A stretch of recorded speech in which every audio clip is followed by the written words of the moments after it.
XCOM has disabled the Overseer UFO and brought back the creature inside. While we wait for research to complete on the device we recovered from the ship, Annette returns from the Psi Labs, having unlocked her innate psionic abilities. She learns the ability Mind Fray, which allows her to psychically attack an enemy, reducing their aim, will, and mobility, as well as dealing 5 damage. She has the potential to unlock further Psi abilities, but those aren't unlocked by rank, but by how often she uses her powers. As such, we're bringing her along on this terror mission that's just opened up. Operation Crystal Days in Seattle goes off fairly easily for us. We station Electo on a rooftop nearby and move our other soldiers into the alley. The aliens are going all out on this one. Chrysalids are creating zombies, mutons and berserkers are tearing through the citizens, and a sectopod stands by awaiting the XCOM response. First things first, we direct all our soldiers to fight the sectopod. As Bull hits it twice with his rapid-fire attack, Buster uses a needle grenade to damage it and kill its 2 drones, without hurting Bull or the nearby civilian that are both in cover from the blast. After Forklift weakens it with his particle cannon, Annette gets to take out a sectopod as her first ever kill within XCOM. She attempts to follow it up by mind-fraying the berserker, but fails. As it charges at her in a fit of rage, Forklift steps in and puts it down. With the chrysalids already cleared out, the last remaining enemy here is a zombie, who tumbles off the roof in a spectacular fashion before getting absolutely obliterated. In the end, we save 14 out of 18 civilians here, with no damage taken by any soldier on our team. We get through a few different research projects during this break. Researching the device from the Overseer UFO unlocks construction for the Gollop chamber to house it, whereas interrogating the Muton Elite and the Ethereal unlock a weapon tech credit and all research credit respectively. As we begin building the Gollop chamber, I look over the notes from the Ethereal interrogation. It says that it's a member of the alien leadership caste responsible for this invasion. Seems like we're up against the big boys now. We finish a few more research projects, including the Ethereal autopsy, Psi armor, which boosts psionic abilities for soldiers who have them, and a guided fusion launcher, the first and only upgrade to the rocket launchers that our heavies use. This allows a soldier to aim a rocket at any enemy within range, even if there's obstacles in between, and the rocket will guide itself to them. And this is on top of doing more damage. I don't have the resources to afford one yet, but we will soon. For now, I just build a set of Psi armor and hand it off to Annette. A small scout UFO appears over the US, and we send our Firestorm after it. It takes it down in a single shot, and the damage that it sustained is repaired before our ground team arrives to sweep and clear. On the first turn of Operation Blinding Chant, we find a cyber disk, and just like the UFO it came from, take it down in a single shot. For a short time, Bull's animations glitch, and he starts firing his shotgun as if it was a plasma pistol. As we approach the ship, Annette nearly dies to a Muton Elite, but uses her powers to turn its brain to mush before it can finish her off. As the ship's Ethereal mind controls Whiskey in a last-ditch effort for survival, Electo executes it from across the map. When we return to base, we're told the good news that the Gollop chamber is complete. When we inspect the building, we're informed that we have a soldier capable of using the device. Valen gives us a short speech that basically amounts to, "This is the point of no return. If we trigger this, everything stops. Research will not progress, boundary projects will not progress, any soldiers recovering in the medbay will not be healed in time for this mission. We are in the endgame now." We send in Annette to inspect the device. My dude, are you okay in there?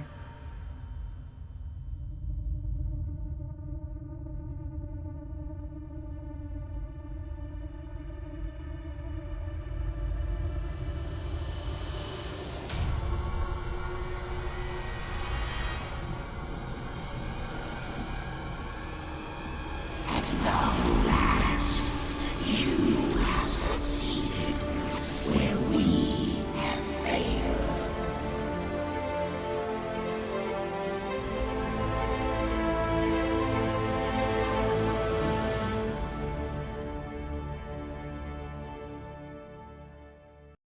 Once Annette does her thing, we get an achievement for making contact with the Ethereal hive mind, and a final mission to assault the Temple ship.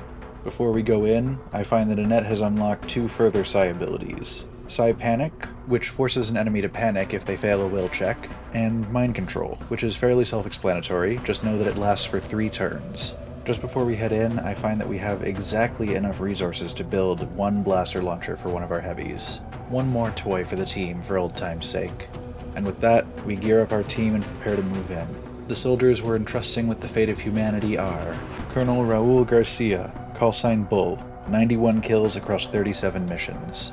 Colonel Kate Wright, callsign Whiskey, 89 kills across 42 missions. Colonel Fernando Lopez, callsign Forklift, 84 kills across 39 missions. Colonel Tadashi Nakamura, callsign Buster, 70 kills across 43 missions. Major Matthew Hawkins, callsign Electo, 14 kills across 6 missions. And finally, Lieutenant Annette Durand, the Volunteer, 2 kills in as many missions. As humanity's last hope is en route to the Temple ship, we receive our instructions for Operation Avenger. We are to force entry to the Temple ship's bridge and disable the ship along with whatever is controlling it. Moreover, the Volunteer, Annette, must survive. My plan is to keep her as much out of danger as possible. We've come too far to fail now. As we engage our first foes of the mission, a few sectoids and their commander, we come to the awful realization that the enemy will be teleporting in forces to fight us. As the main OG team works on the cyber discs that have arrived, Electo and Annette stay in relative cover and take potshots at the drones supporting them. With these enemies eliminated, we head north. As we head to the catwalks above the next room, we're challenged by thin men, floaters, and heavy floaters. We make short work of them, as well as the chrysalids teleported into the room afterwards, and continue to push on to the next area. As I send a cloaked soldier ahead to give us line of sight, we find that the next room is full of mutons. I give Buster a chance to try out his new tracking rockets, killing 2 out of the 5 before they even know we've made it this far. Mopping up the others is fairly easy. The next room contains, 2 sectopods? Well, this sucks. I keep the Volunteer in relative safety while she smoke grenades our allies for better survival chances. Electo, using his disabling shot for the first time, somehow fires a round out the side of his sniper rifle. This confuses the sectopod so much that it forgets how its own weapons work for one turn.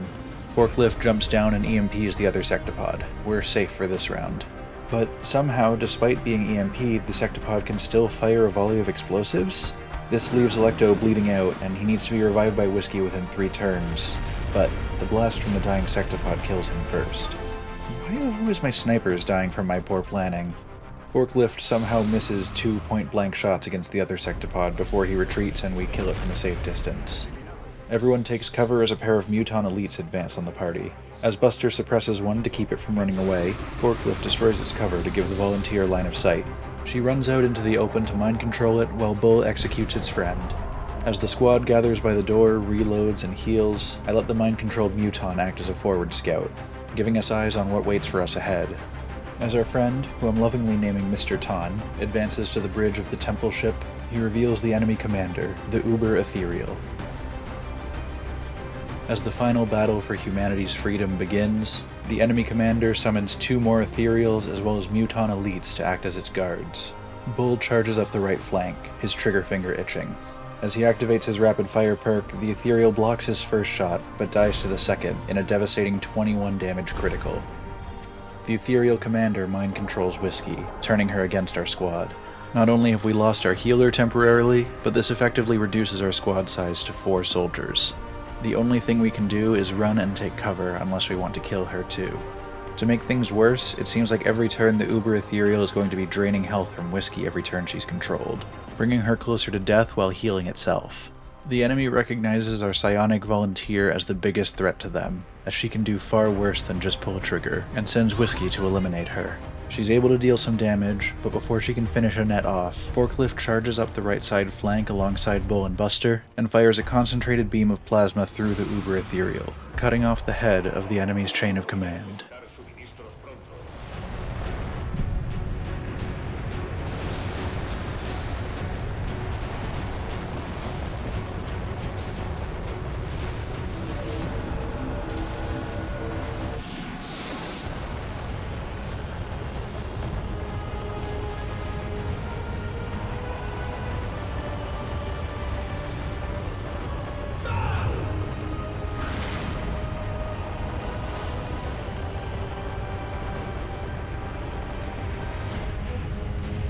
What the hell is happening?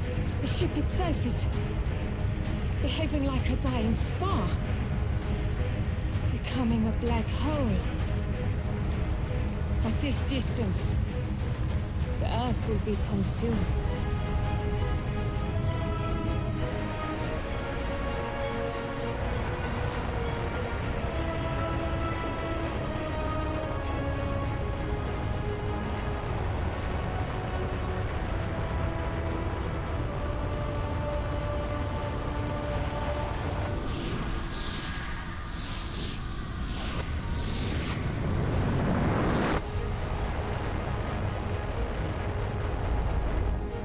Central, I'm bugging out. The package is not on board. Waited as long as I could, sir. Sir, the alien ship is in motion. What direction? What direction? Up.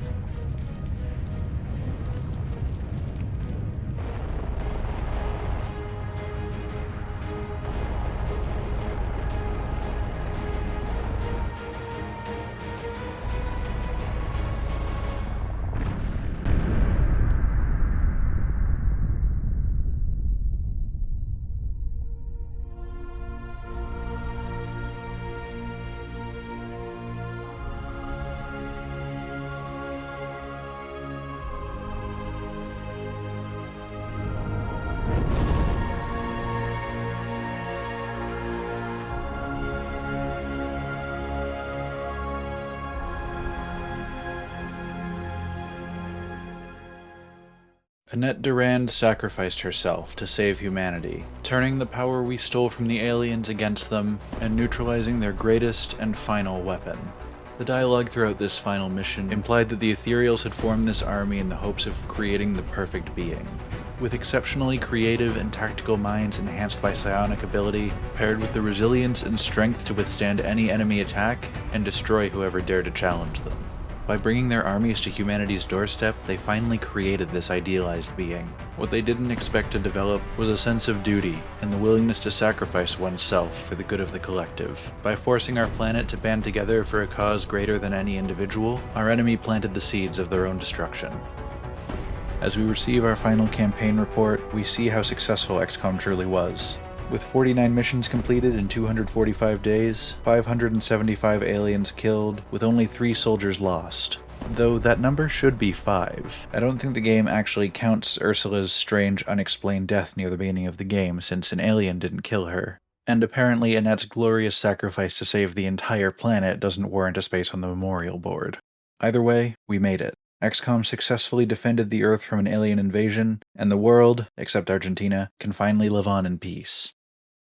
But there's something still lingering in the back of my mind. While things worked out here, this was the rebooted timeline. Somewhere out there, before all of this came to pass, a world existed that didn't get to see the same happy ending. I wonder what they're up to. In another world, in another time, XCOM lost its commander.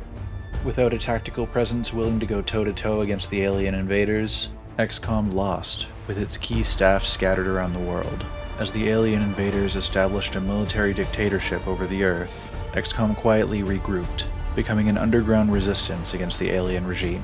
There's even rumors that they've located the former commander, kidnapped by aliens at the height of the first invasion, and are forming a strike team to rescue him, with plans to put him in charge of the resistance and take back Earth. Get ready as, in the new year, we begin to delve into XCOM 2. Thank you guys for joining me on this journey. This has been a ton of fun, finally playing through and beating this game for the first time in my life. I'm going to be putting out a few videos between now and when we get started on XCOM 2. Mostly clips and highlights of me playing multiplayer games with my friends, just being stupid together. And I'm hoping to use that time to get started on XCOM 2 and get a couple episodes ready so I don't fall behind again. Until then, thank you guys again. You know how it goes at this point. Like, subscribe. Let me know if there are more games you want to see me play besides XCOM 2, and I'll do my best to check them out. See you next time.